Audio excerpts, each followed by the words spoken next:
It began with a flicker on a classified radar feed somewhere deep inside a Virginia operations bunker.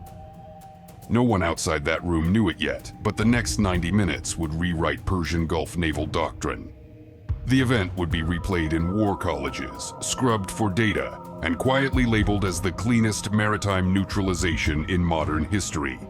An Iranian flagship disappeared without a missile exchange, without a warning shot, and without the attacker ever revealing its position. What unfolded in the dark waters of the Gulf of Oman was not combat, it was a demonstration. 2:06 hours, January 17th, 2026. The Gulf of Oman. Sea conditions. Calm, light cross currents drifting northwest. 100 miles south of Chabahar, the Iranian destroyer Sahand was sprinting below radar horizon, shadowed by an invisible escort. The ship was the pride of Iran's modernized fleet, an indigenously built vessel fitted with a new phased array system and anti-ship missiles rumored to rival early Aegis designs. In Tehran, it was paraded as proof that sanctions could not suffocate innovation. In reality, it was about to become a data point. At periscope depth, 30 miles away, the USS New Hampshire of the Virginia class was running an ultra-quiet patrol, its propulsor blades tuned to a deeper resonance to blend with local thermal noise. For 3 days, it had been tracking merchant routes, only to test an experimental acoustic mapping algorithm, jointly developed with DARPA. The algorithm, nicknamed Blue Iris, created composite sound fields to reconstruct unknown hull profiles. Recognizing Sahand in that mesh took less than 12 seconds. The submarine's captain received a coded transmission from 5th Fleet. Maintain distance, confirm identifier, and await Task Force Sentinel authorization. Meanwhile, overhead at 40,000 feet, a pair of MQ-4C Triton drones maintained wide-area surveillance under an electronic silence policy. They saw the glow of afterburners as Iranian coastal jets screamed eastward, escorting a logistics ship through the Strait. Analysts in Bahrain correlated the paths. Tehran was testing convoy protocols, bait to provoke a reaction. In Washington, a voice on a secure line issued a simple phrase: validate maritime dominance framework, Phase 1 authorized. It was bureaucratic language for a live demonstration of control. On the horizon of Iranian radar, phantom contacts appeared, merchant signals mimicking outdated transponders. In truth, no ships existed at those coordinates. 90 small buoys, released by a passing U.S. destroyer under the guise of oceanographic markers, had activated synchronously. Each unit carried a miniature noise generator, replicating marine engine harmonics. To any surface radar, the sea seemed cluttered with targets. Iranian operators recalibrated sensors, overloading their display feeds. Confusion began spreading across 3 naval command centers. That was the objective. At 2:38, Blue Iris signaled pattern lock. The submarine's combat computer confirmed the Sahand's acoustic print, 8-blade propeller signature, dual turbine resonance at 70 Hz. Firing solution achievable. The captain hesitated. Orders were to maintain surveillance only, but intelligence flagged a shift. The Iranian vessel had changed course south toward a cluster of British commercial tankers under civilian convoy. The tone in the control room changed. Silence rolled through the compartment as the XO tapped a fingerprint card. Command weighed legality versus deterrence delay. The next order arrived coded only as Execute Sentinel Step 2.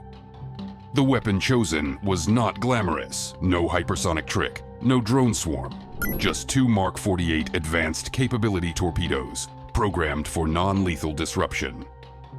Their objective was to disable propulsion without detonation. Fired 20 seconds apart, they accelerated silently, following the Gulf's warm thermocline. The submarine watched through fiber optic tethers as the torpedoes traced logarithmic paths beneath the Iranian hull. Had the enemy used its decoy systems correctly, the weapons would have diverted. But automatic countermeasure protocols engaged too early, misinterpreting tidal echoes as threats. The first torpedo-shaped charge ruptured the port shaft coupling cleanly. The second struck exact center on the rudder assembly, Both detonations remain below the cavitation threshold, leaving no surface plume. The Sahand shuddered, lights flickering across its bridge. To onlookers, it seemed like a power loss. Within minutes, water pressure within the turbine compartment forced an emergency shutdown. The vessel's main power conduit severed. Engines stalled. With steering locked and propulsion inoperative, the destroyer drifted slowly northward, carried by current at 2 knots. Iranian command believed it was a mechanical malfunction, not an attack. They broadcast no distress calls, fearing foreign intelligence monitoring. That hesitation sealed their fate. At 3:04, a P-8A Poseidon from the U.S. Navy's patrol squadron launched from Al Dhafra Air Base, adjusted course southward, descending to 12,000 feet. Its mission: confirm optical contact. The crew engaged synthetic aperture radar and detected the drifting vessel's silhouette in under a minute. Confirmation passed up the chain to Task Force headquarters, where analysts compared imagery to baseline models.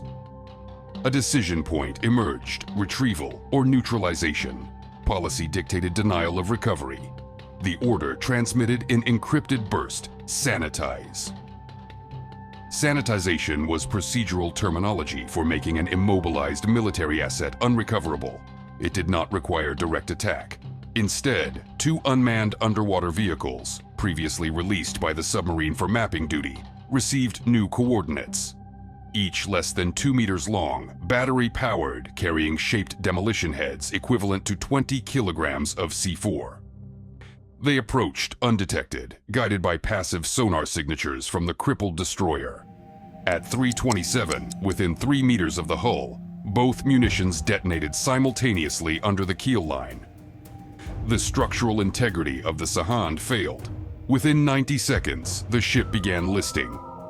By 3:34, it slipped beneath the surface without radio transmission. At dawn, satellite optical passes showed an oil slick stretching 800 meters across. Iranian state media reported a training accident during engine trials. No evidence of foreign involvement existed. What they could not explain was the precision of the failure, the identical damage pattern seen in both engine compartments, and the lack of detectable munitions residue. U.S. engineers had achieved the unadvertised goal: proof of concept for low signature lethality. To allies monitoring from Bahrain, it was an unmistakable message. Control of the maritime domain was absolute. Back at Naval Operations Command, analysts compiled telemetry. The Blue Iris algorithm had coordinated 3 autonomous systems with 0 human correction. Every acoustic signal, every navigation turn, each final detonation occurred through predefined parameters. No one aboard the USS New Hampshire physically pulled a trigger. The entire chain of actions functioned as self-authenticating algorithms and pre-approved decision logic under maritime law. It was warfare through code, not command. By sunrise, the political theater began. Tehran lodged a formal protest citing sabotage but refrained from naming an adversary. Within hours, Western outlets published leaked satellite images of the sinking, framing it as human error. The Pentagon said nothing. State Department memos described an unfortunate maritime incident in international waters. Privately, fleet commanders celebrated operational validation metrics: 98% system efficiency, 0 traceability, 0 civilian exposure, and no retaliatory avenue for the opponent. While news cycles speculated, quiet orders flowed into American shipyards. Production lines for the Blue Iris acoustic suite expanded. Combat doctrine updates drafted under the Persistent Presence Initiative redefined the threshold of engagement. The narrative circulating through secure briefings was concise. Command by observation equals deterrence by certainty. Any movement contradicting established maritime rules could now be interrupted, corrected, or erased without escalation. Sanctions could punish economies. Algorithms could now punish fleets. Meanwhile, in Iranian ports, panic simmered under official denials. The loss of Sahand disrupted escort operations for oil shipments, forcing reroutes along longer, exposed paths. Insurance rates for Persian Gulf transit spiked by 30% within days. Older frigates pressed into duty revealed structural fatigue. Naval engineers rushed to retrofit Western-derived sensors stripped from pre-sanctioned stock, a patchwork incapable of matching modern signal analysis. Tehran's admirals understood what Washington intended them to realize. Their ships could move, but they could no longer hide. Inside Pentagon briefing rooms, officials analyzed the broader impact. A single stealth engagement had neutralized 3 strategic objectives simultaneously. It demonstrated electronic dominance, validated low-cost weapon integration, and psychologically disarmed a regional rival. No kinetic escalation followed because none was necessary. Iran's remaining fleet remained docked, awaiting diagnostics checks that would never locate the true failure, a digital ghost embedded in captured sonar feeds designed to mimic internal malfunction alerts. The operation's brilliance rested not in destruction, but in suffocating mobility through self-doubt. For 3 days, global markets trembled. Oil futures fluctuated as rumors of new embargoes spread. Diplomatic hotlines rang between Doha, Muscat, and Brussels. Each nation demanded clarification. U.S. spokespeople smiled, cited maritime safety concerns, and returned to classified discussions. What outsiders missed was how modest the operation's cost had been. Less than $40 million in expendables compared to billions in enemy losses and lost credibility. One defense analyst summarized it privately. "We didn't sink a ship, we sank an illusion." By the end of January, Iran's navy shifted entirely to defensive postures within coastal waters. Patrol routes shrank to 1/3 their previous range. The fleet in being concept collapsed under the practical reality of exposure. Intelligence intercepts recorded commanders instructing crews to power down sonar and navigate daylight hours only. Technical manuals blamed engine harmonics interference. The real issue lingered unspoken, the understanding that the next malfunction might not be mechanical at all. At 5th Fleet Headquarters, the after-action report concluded with 3 lines under the heading, Strategic Implication. First, the Iranian Navy no longer possesses operational confidence in contested waters. Second, regional actors now perceive U.S. maritime oversight as omnipresent and costless. Third, autonomous precision warfare yields deterrence at scale without visible confrontation. Translation: future wars could be won by silence alone. No flags raised, no missiles launched. Just invisible pressure applied at exactly the right decibel. Weeks later, Tehran's leadership quietly suspended all long-range naval deployments. Shipyard officials reported maintenance reallocation. Western intelligence classified the entire episode as Operation Spiral Current. Officially, it never happened. Unofficially, it became a training model for strategic paralysis, how to end a confrontation before the adversary even identifies it as one. The operation's success set off quiet debates among NATO officers about ethics, autonomy, and transparency. None changed the core conclusion. In warfare's newest theater, the side with the quietest machine wins. What the world saw on the surface were calm blue waters off the Strait, oil tankers passing under escort, Iranian patrols cruising cautiously along their coastlines.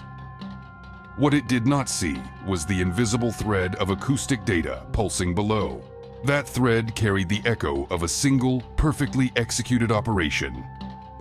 In that echo lived a message precise as steel, simple as silence. Control is no longer about presence, it is about perception.